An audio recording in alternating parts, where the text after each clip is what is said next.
Okay, so grab your iced coffee because what I'm about to spill will have your jaw on the floor and your Ring doorbell shaking. You ever think you're living in a normal suburban Florida neighborhood and then, bam, a crime scene unfolds right next door? That's basically my life now, and let me tell you, it's so much messier than any episode of Real Housewives of Miami. It started like any typical muggy Saturday night in our so-called quiet corner of Bath Township. Yeah, I know, not exactly Key West or Fort Lauderdale, but trust me, drama finds its way here like palmetto bugs find your kitchen.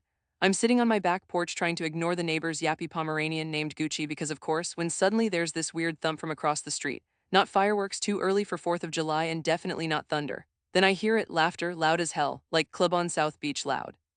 Now everyone on our street knows House 42, the big beige two-story with the tacky metal flamingo out front. The one that never really seems to have the same cars parked 2 days in a row. It's been a revolving door ever since that investor from somewhere up north bought it 3 years ago. And get this, short-term rentals are banned here. Like Verboten hard stop, HOA voted on it while arguing over cookies banned. But these investors, honey, they don't care. They just list on Airbnb with some generic name like luxury poolside paradise and rake in the cash while pretending they're snowbirds who just have a lot of friends.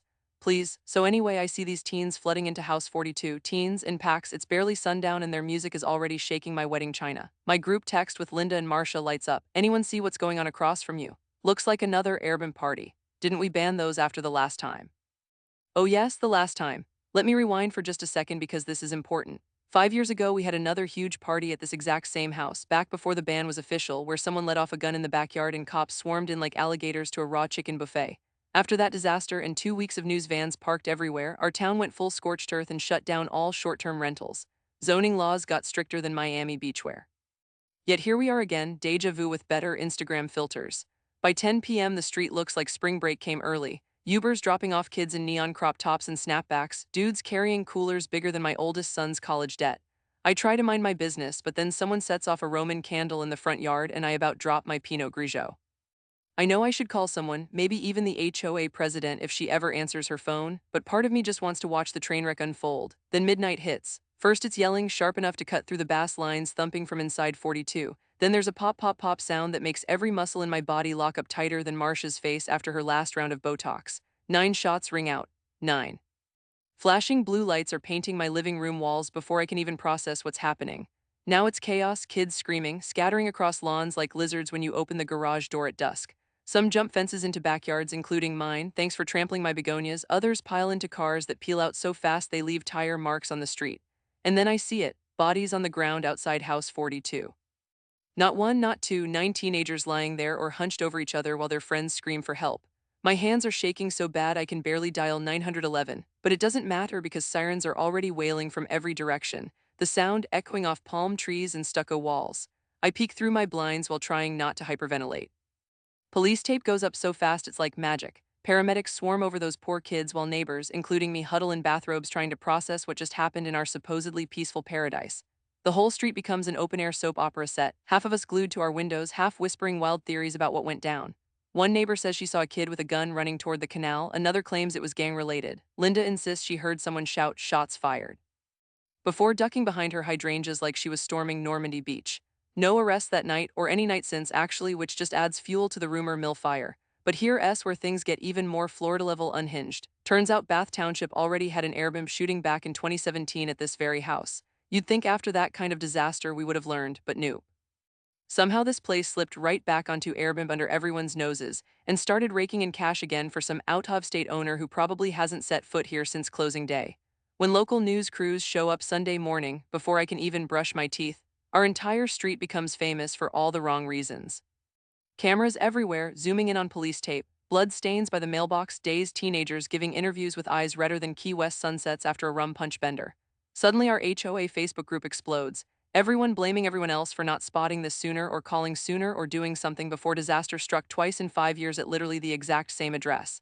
And oh honey, it gets juicier. Turns out nobody really knows who owns House 42 anymore. Some LLC based out of Tampa bought it last year from another shell company based out of New Jersey. Classic. No one local, just money guys treating our block like their private income stream while we deal with picking bullet casings out of our mulch beds. Marcia starts emailing zoning officials daily. Linda threatens to sue Airbnb itself. Half of us start getting lawyer flyers in our mailboxes offering free consultations if we want to join a class action lawsuit against short-term rental platforms or absentee landlords. Meanwhile, someone leaks screenshots from Snapchat showing how this party got promoted. Rager at luxury poolside paradise, no parents, no rules. It went viral among high schoolers all over 3 counties before anyone could blink. People drove in from as far as Orlando just to squeeze into that house and make TikToks by our sagging backyard fence. And let me tell you, suddenly every parent within 10 miles is having awkward talks with their kids about parties, guns, and why you don't go anywhere posted on social media by someone named at Lil Gator 420. Here comes twist number 75. When police tried to track down who actually let these kids into House 42, no one could find a lease agreement or even a booking record under any real name. The listing vanished off Airbnb hours after the shooting, the digital equivalent of ghosting after a bad Tinder date. Now there are rumors swirling that someone hacked into an old host profile and listed the property without permission.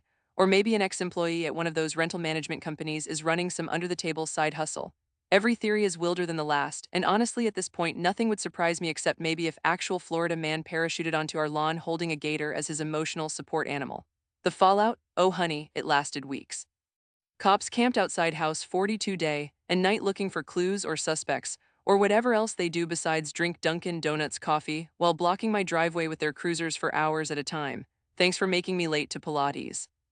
HOA board meetings turned into full-blown Jerry Springer episodes, shouting matches over whose fault it was that illegal rentals kept slipping through code enforcement cracks, accusations flying faster than mosquitoes at dusk, people threatening lawsuits over everything from property value loss to emotional distress because their labradoodle got spooked by sirens and refused to pee for 3 days straight.